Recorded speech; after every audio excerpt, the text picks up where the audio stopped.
Echo's Genesis, Part 1.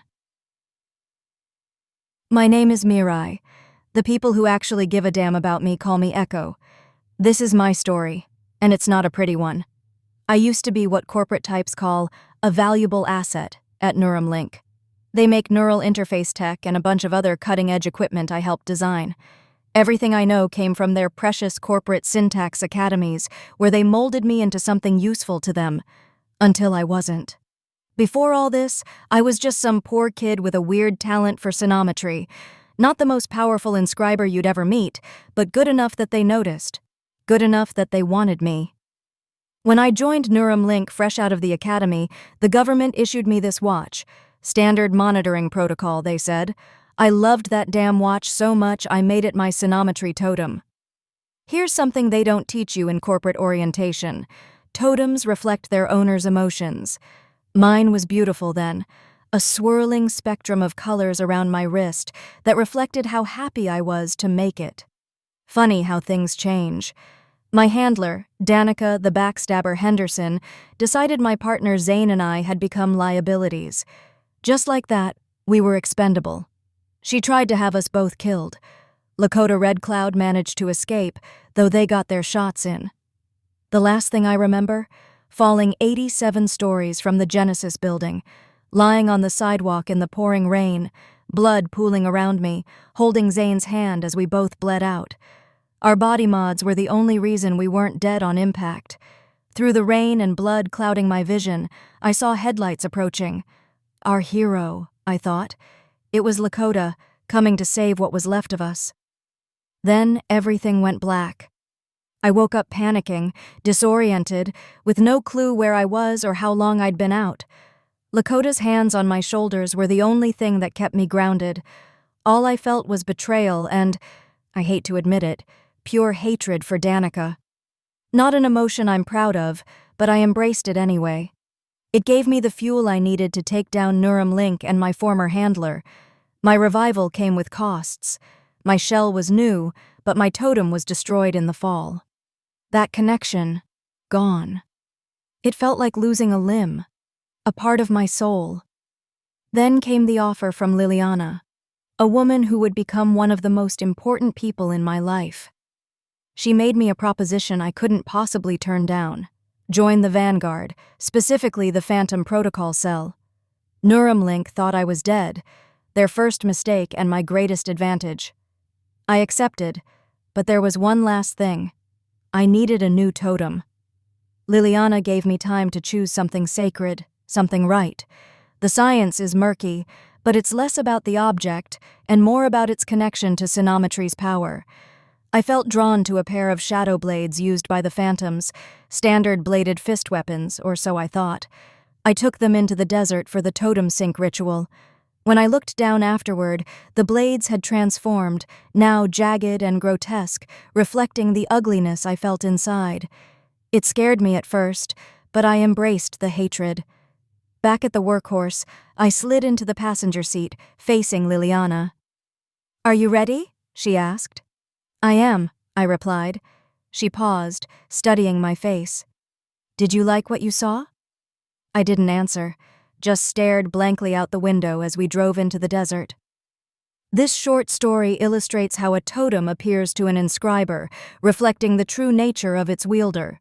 It's also a part of the storyline for our ongoing playtest. Notably, these manifestations are visible only to the wielder of their specific totem. The Proving Ground, Part 2 of Echo's story. The workhorse rolled out of the desert and into the forest to the east, kicking up dust as we hit checkpoint after checkpoint. The route was a mess. Dirt roads, gravel paths, doubling back like we were lost. I stared out the window, the rhythm of the vehicle almost hypnotic. "Why all the backtracking?" I asked Liliana. She didn't even glance at me, just said, "Keeps the corpos guessing, gives us time to bail if they catch on." Smart. I nodded, letting the plans sink in. We finally reached the Phantom stronghold, buried deep in the Axum Prime Forest. It was impressive, organized, fortified, and way more advanced than I'd expected. If the corpos knew how efficient these Vanguard cells were, they'd be panicking. We parked and stepped through the double doors, immediately surrounded by phantom operatives. This was their command center. An older guy, maybe in his 60s, walked up to us. "Daryl Zhao," he said, shaking my hand firmly. "Welcome to the Phantom Stronghold." I introduced myself, but his attention shifted to Liliana. "This the fresh recruit you mentioned?" he asked. She smiled faintly and nodded. "This one's got spunk," she said. Zhao turned to Meredith, one of his top operatives. "What do you think? Think she's got what it takes?" I didn't wait for Meredith to answer. "I know I have what it takes," I said, my voice steady but edged with irritation. Meredith smirked. "We'll see. Let her prove herself on the Neuralink mission with me. She's one of their old lapdogs. Might come in handy." Zhao glanced at Liliana, who gave a subtle nod. "All right, rookie," Zhao said, turning back to me. "You're on the mission with Meredith. 2-person team. We need you to secure an asset at the gala in Arco Prime, 2 nights from now. Considering your unpolished look," he added with a smirk, "you shouldn't have trouble blending in. You in or out?" Swallowing my pride, I nodded. I needed their resources, and this was my way in. Zhao's tone turned serious. "Phantoms are resourceful. You'll have a partner, but you'll need to do the groundwork. Find a way into that event. Some way, somehow." Easier said than done, but I knew Neuralink inside and out. This was my chance to prove myself. I dove into their resources, scouring the neural net for intel on the gala. The guest list revealed a name I recognized: Shiva de Leon Aurora. If she was attending, it meant they were holding a high-value asset in the Ethereum Spire, the top levels of their so-called research facility. I pieced together her schedule and discovered she had a masseuse appointment that evening. Perfect. With Liliana's gadget, a chameleon skin implant, I could impersonate the masseuse and secure Shiva's wrist implant, my key to the clean rooms on the top floor. Dressed in tactical gear that passed as casual clothing, I rode a Laminaire Typhoon bike back to Arco Prime. My first stop was the masseuse's office. I bluffed my way past the assistant, claiming to represent a high-ranking executive. Diane, the masseuse, appeared within minutes, flustered but eager to please. I shook her hand, activating the chameleon skin to encode her DNA. Now I just needed to mimic her voice and mannerisms. Disguised as Diane, I infiltrated Shiva's high-rise. Security was tight, but I managed to bypass the guards and reach her suite. Unfortunately, my luck ran out when the guard at her door saw through my act. He drew a plasma blade. I countered with my shadow blades. The fight was quick and brutal, ending with my blade under his chin. Inside the suite, Shiva heard the commotion. I bypassed the door lock just as she tried to flee. A well-aimed vase knocked her unconscious. I found the wrist implant hidden in her apartment and made my escape, evading 2 guards in a tense foot chase down the stairwell. Now, all that remained was getting Meredith and me into that gala. The mission was far from over, but I was ready. This is when their stranglehold over me would begin to crumble. Echo's Exodus, Part 3. Once I had the implant secured, I headed back to the stronghold. With one last day to prepare, I still needed a way into the gala. Using the neural computers in the command center, I dug up some intel. There'd be a high-end catering service at the event. Lucky for me, I found someone on the staff who matched my height, build, and hair color. Even better, I found someone Meredith could impersonate too. I handed her the info and she just said, "I'll make it happen." That left my part of the plan. Time to head back to Arco Prime. The person I needed to convince to take the night off was named Samantha Kerrigan, a mother of 2, Trina and Jackson. Looked like she'd lost her job with Axum conglomerates after years working with a mining crew and had since switched to catering. Can't blame her. Everyone's gotta eat. I still had some creds left from the last job Lakota gave me, which would come in handy. I rode back into the city, the desert sun blazing as the wind whipped through my hair. 3 checkpoints later, I was in the inner city without a hitch.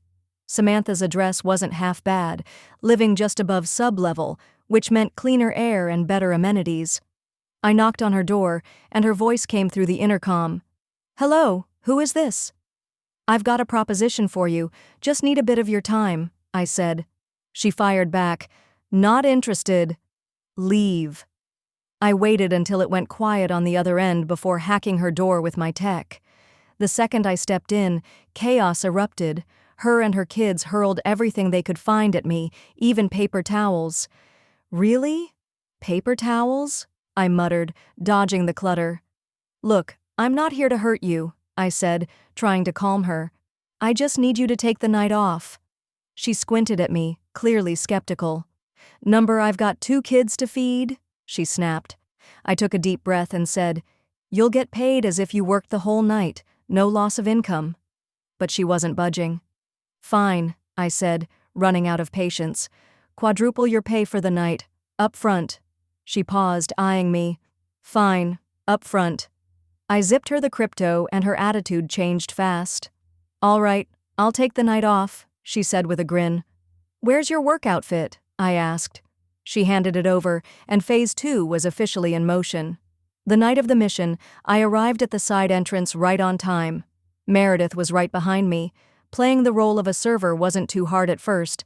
I blended in, stayed low-key. But then I spotted scanner drones. If they scanned me, they'd know I wasn't Samantha. Using every bit of stealth I had, I maneuvered through the gala without getting tagged. At the sky elevator, I scanned Samantha's badge, and luck was on my side again. She was cleared for the upper levels. No hacking needed this time.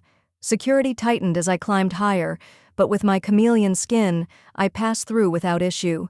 I made it to the 104th floor, the Ethereum Spire. Peeking out of the elevator, I heard a guard mention camera issue over his comms. Either Meredith was covering me, or I was just that lucky.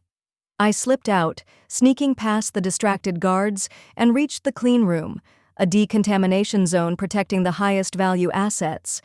The door's interface was unfamiliar, but I adapted and used my tech to gain access. Inside, I found a sterile white room with a young girl at the center, levitating wooden shapes using void syntax. She had to be the asset. I approached her, tried to talk, but she only shrugged and signed something with her hands. Before I could process it, a voice came over the intercom. "Don't be afraid. I'm X931, a data-mined AI. Remove the tag from the girl's back and insert it into the neural interface. Quickly." An AI? Rogue data mines were dangerous, but it sounded desperate, maybe even genuine. "Time is running out.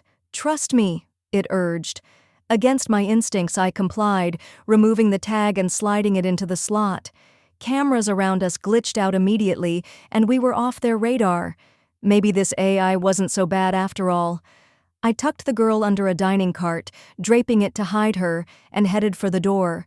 The second I stepped out, I felt a searing pain across my jaw. I hit the floor hard, ears ringing. When I looked up, an assailant had the girl and was bolting. My jaw was fractured, but I wasn't giving up. I sprinted after them, chasing them up the stairwell until we reached the roof. Déjà vu hit me. This felt like my last job. The assailant turned and removed her chameleon implant. Meredith. That snake. Rage boiled over as she pulled out her electric gauntlets, and I readied my shadow blades. We clashed hard, trading blows until I finally got the upper hand. She dropped to her knees, blood pooling at her side. "Why?" I spat. "Why betray me?" She tapped her earpiece. "She passed the test, boss. Flying colors." I froze. "A test?" "Yeah," she said, grinning through the pain.